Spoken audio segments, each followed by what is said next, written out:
Bidadari, chapter 163, Istriku Lebih Baik. Lele sayang papa. Mwah. Tentu saja Rere sangat senang kalau dicium. Dia langsung memberikan banyak sekali kecupan pada Radit. Nah, lebih baik aku yang mengecup putriku sendiri. Aku kan bersih, mesti suka melakukan itu. Istriku gak ganti-ganti. Kami bermain bersih dan aku selalu cuci mulutku, gigi semua. Bisik hati Radit yang sedikit bercanda dengan pikirannya sendiri untuk mengalihkan semua yang mengganggu emosinya juga. Meskipun melihat wajah manis putrinya membuat dirinya tak tenang karena ada kegelisahan baru. Aku bahkan tak tahu apakah mungkin aku akan ikhlas kalau putriku dipersunting pria nantinya. Tapi calon suami putriku pasti masih muda. Rere gak akan dapat om-om ataupun duda. Tak akan aku biarkan begitu. Putriku akan dapat pria terbaik yang menyayanginya. Begitu juga untuk Riri. Suaminya tak akan menyiksanya seperti pria itu menyiksa Aida. Ketakutan dalam hati Radit di saat Reiko memindahkan Aida. Di saat itulah Radit yang memang punya waktu lebih banyak dengan anaknya dan tak ada yang memperhatikan. Dia memang memberikan kecupan yang lebih kepada Rere. Tentu saja dengan harapannya itu. Nah, benar kan? Ini jadi lebih nyaman untuknya. Dan cicitan nada yang sudah tidak lagi ada di sisi Radit membuat pria itu menengok hanya untuk memastikan sesuatu. Awas aja kalau kau dekat-dekat dia, Dinada, bisik Radit yang memang dari tadi sudah sangat posesif sekali.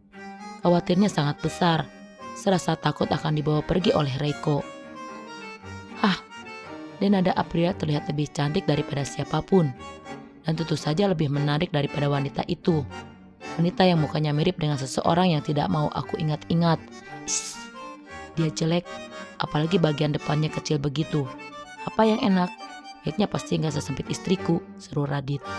Sebagai pria normal, memang dia tadi sempat melirik bagian depan nada yang memang selalu saja membuat dirinya terhanyut dan menikmati itu setiap mereka main berdua. Tapi kan Aida terlihat rata dengan gamis longgarnya. Di sini ada kesenangan dalam hati Radit yang merasa menang. Jelas lebih enak istriku. Mana tahu Radit ada masalah apa dengan wanita itu kan? Dia hanya berpikir sebagai seorang pria normal. Memang tidak pernah ada wanita satupun yang membuat dirinya mengalihkan pandangan kecuali pada nada. Terima kasih Nyonya Prayoga atas perhatiannya. Sudah tak perlu dipikirkan. Nada sih lebih asik memang dari Radit dan tak mau terlalu kepo. Anda bisa pergi dengan Sandi. Aku akan mengurusnya. Jangan khawatir. Aku ini cukup piawai kok mengurus orang sakit. Tentu di sini Nada tidak menceritakan tentang latar belakangnya yang merupakan seorang mahasiswi kedokteran. Nada memang mengulang sekolah kedokterannya karena dulu dia tidak bisa melanjutkannya dan karena banyak yang dilupakan. Dia memilih untuk mengulang kuliahnya dari awal. Sepupumu aman dalam perlindunganku. Kamu bisa kerja Pak Reiko? Seru Nada bersemangat pada Aida yang juga sudah menimpali dengan senyum. Tak meragukan apa yang sudah dikatakan Nada. Maaf saya merepotkan Nyonya. Enggak apa-apa. Nada terlihat tidak mempermasalahkan ini saat dia duduk di samping Aida dan bicara. Makan dululah yang tadi sudah disiapkan oleh sepupumu untukmu. Pujuk Nada. Karena Aida hanya memegangnya saja tanpa berniat untuk memakannya. Iya Nyonya Nada. Di saat yang bersamaan, Riko juga memindahkan obat dan air minum yang tadi ditaruhnya di meja di seberang tempat duduk Bambang. Ini di dekat sofa bed pas di samping Aida. Makasih Mas Riko, jawab Aida canggung. Sungguh tak menyangka kalau dia jadi pusat perhatian sekarang. Pusing kepalaku, apa aku benar-benar membuat masalah lagi pada Riko? Habislah aku ini nanti kalau sudah pulang ke apartemen. Seru Aida tak bisa membayangkan bagaimana nanti kemarahan Riko. Apalagi sekarang dia juga masih merasakan sakit di pergelangan tangannya itu. Hai, kau ingin pergi dengan Sandi? Kenapa masih berdiri di sana saja? Melihat Reiko tidak pergi-pergi, makanya Radit jadi gemas sendiri dan langsung bicara begitu. Di saat Aida yang sedang mengunyah makanan jadi menatap Reiko lagi. Raditya, kau sopan sedikit lah. Lagi pula teman bunga belakang juga tidak punya kaki dan tidak akan pergi kemana-mana kalau terlambat ke sana juga. Sentak Rianti, benar-benar gemas dengan kelakuan anak sematawayangnya itu. Kamu gak usah buru-buru, santai saja. Kalau perlu menginap di sini, Reiko. Ibu, Radit jelas tak suka ide itu. Dan Reiko menimpali dengan senyum di bibirnya. Tak ada keinginannya juga untuk menginap. Apalagi suasana sudah semakin canggung sekarang untuknya. Terima kasih tawarannya Nyonya Rianti. Tapi saya rasa masih banyak yang harus saya selesaikan. Dan saya nggak bisa menginap. Ini Reiko mengarahkan pandangannya pada Radit. Sebentar Pak Raditya, saya mau tanya sesuatu dulu yang saya lupakan. Mau tanya apa? Memang aku menyuruh membawa apa? Kau mau mengambil apa lagi di mobilmu? Raditya, kau membuatku sakit kepala dengan pertanyaanmu seperti itu. Kalian ini sedang bertengkar atau sedang berbisnis sih? Denada, kenapa denganmu sih? Terus-terusan menyalahiku saja. Aduh, kepalaku pusing. Ternyata ada orang yang lebih banyak ribut daripada aku. Dengan orang yang kadang-kadang baik, kadang-kadang buruk. Aku tak mengerti, tapi mereka berdua memang berisik sekali. Aida tak menyangka saja kalau Radit dan Nada memang suka ribut. Mereka kan juga baru pertama kali bertemu. Makanya agak canggung untuk orang baru seperti Aida dan Reiko. Berbeda mungkin kalau orang sudah mengenal Radit dan Nada.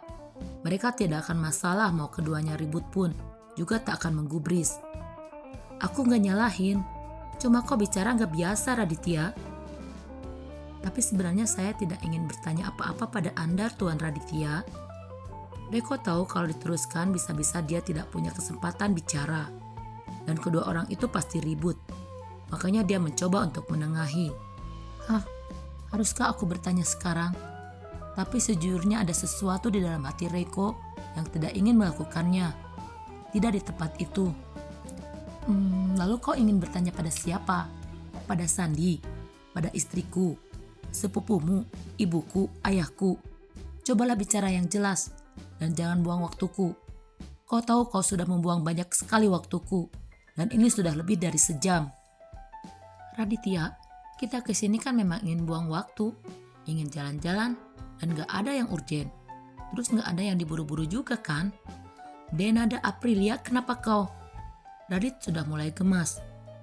Kau ini, pada istrimu berani membentak istrimu? Habis kau Raditya, suami gak boleh begitu. Bukan gitu Bu. Awas kau ya, sampai berani bikin menantuku nangis, tak ajar dirimu. Namun Rianti kembali memperingatkan sesuatu yang membuat Aida melirik dengan perasaan iri dalam hatinya. Andaikan aku punya mertua sebaik itu, pasti sangat beruntung sekali hidupku. Sama seperti Nyonya Prayoga yang sangat dicintai oleh keluarga suaminya. Sambil Aida mengunyah makanan, jujur dalam hatinya, dia memang benar-benar merasa tak nyaman dengan rasa iri yang begitu besar. Dan dia sebetulnya bukan orang yang suka iri hati. Tapi memang melihat ini, ada serpihan rasa yang tak tahu bagaimana harus dijelaskan. Bahkan aku sudah dibuang saat pertama kali menginjakkan kaki di rumah mertuaku. Ini menyakitkan untuk Aida. Meski dia tidak mau memikirkan, namun kalau sudah kepikiran, ya tidak enak juga. Maaf, saya mau bicara dengan Aida. Tak mau memperpanjang lagi, dan yakin sekali mereka akan terus berdebat. Makanya Reiko langsung mengutarakan inginnya. Dia menatap Aida dan bicara cepat. Mas gak akan lama di taman belakang, ucap Reiko ketika Aida mendongak menatapnya dan belum sempat merespon. Mungkin setengah jam selesai. Kamu mau ke kamar mandi dulu atau enggak?